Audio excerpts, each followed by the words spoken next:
The Honest Money podcast is brought to you by Prescient Investment Management. We consider everything to give you the advantage. It's the future of investing. Prescient Investment Management is an authorized FSP. Welcome to Honest Money. We're doing questions and answers, and I received a little while ago a great email from a new mom. Her name is Amy, and she said that she's recently pregnant and therefore expecting her first child, and she doesn't have a medical aid or life assurance or a retirement fund.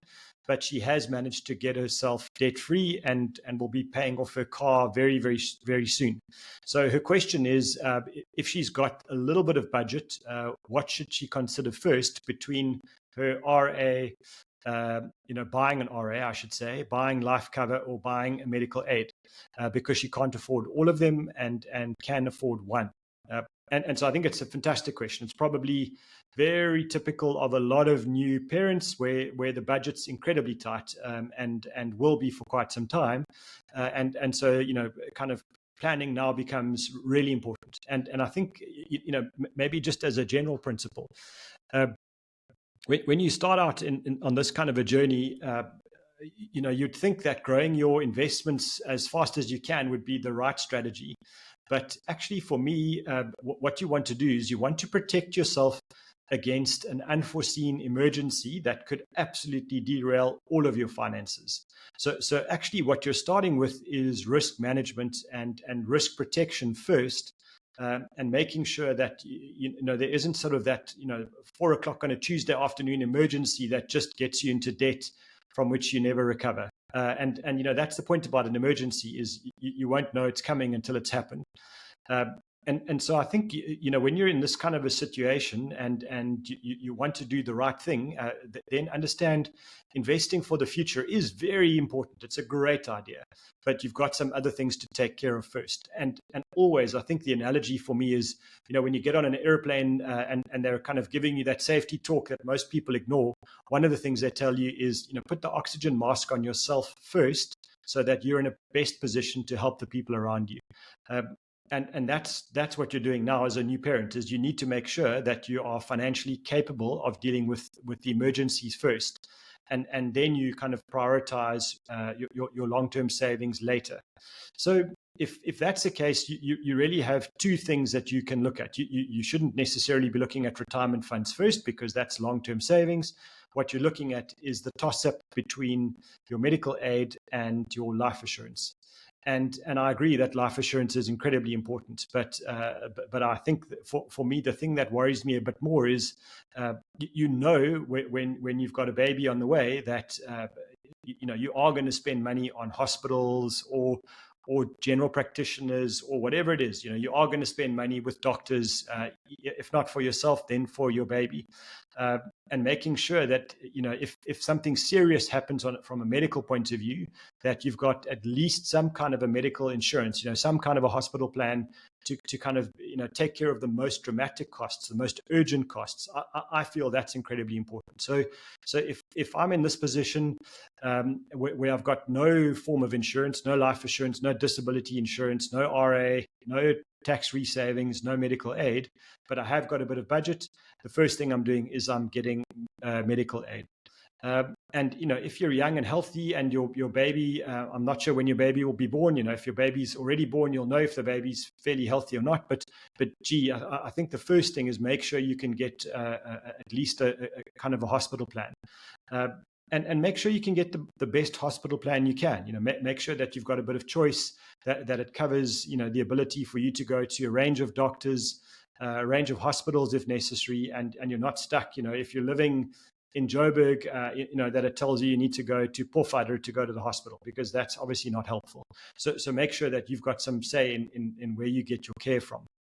And I would say that when you're choosing a medical aid, try and shop around.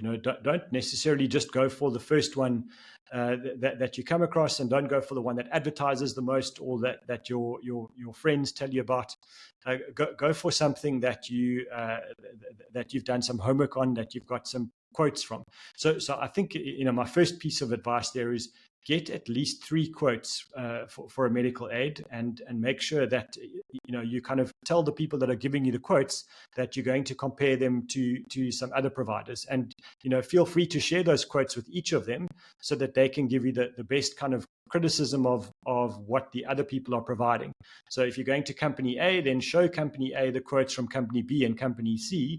And once you've done that across all the products that you've been offered, you'll figure out which is the best one for you. And once you've kind of got a medical aid done or a hospital plan done, then you can start to look at life assurance. I'm in no way telling you that life assurance isn't important. Of course it is. When you've got a young family and you want to provide for your child if you die, then you have to get life assurance. That's important, but it can be the second most important thing that you do. And I think when you do life assurance, again, follow the same process. Get a few quotes. Make sure that you ask them to quote you for disability insurance as well. The thing that we often forget is, we cover our life assurance if we die in an accident, but what happens if we have an accident and we're still alive and still physically around, but not able to work? And then you want insurance to kind of protect your ability to earn an income. So to me, your order of priority would be get the hospital plan at least, or if you can, a bit of a better medical aid. Then make sure that you can get some life and disability insurance that protects your child in the event that you die. But equally, that if you're alive and unable to earn an income, that your disability insurance covers you as well. Then you can look at getting the long-term retirement savings in place, and maybe you blend that retirement savings by choosing a retirement annuity and a tax-free savings account.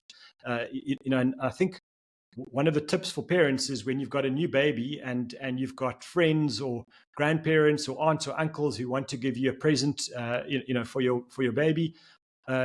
Ask them to contribute to the tax-free savings account for your child. That's an incredible gift. And if you can't, top up the contributions, every year, because we're allowed to do 36,000 Rand a year per person, then maybe between the friends and family, they can do that and help you kind of grow that tax-free account for your child as well.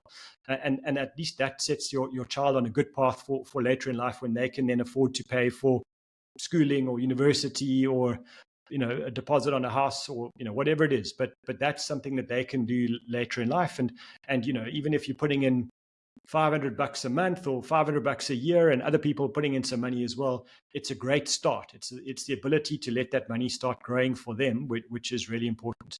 So thank you so much for the question, Amy. I think it was a great one. I think a lot of parents are in a very similar position, and I hope it helps you, and all the best with your baby. The Honest Money podcast is brought to you by Prescient Investment Management. We consider everything to give you the advantage. It's the future of investing. Prescient Investment Management is an authorized FSP.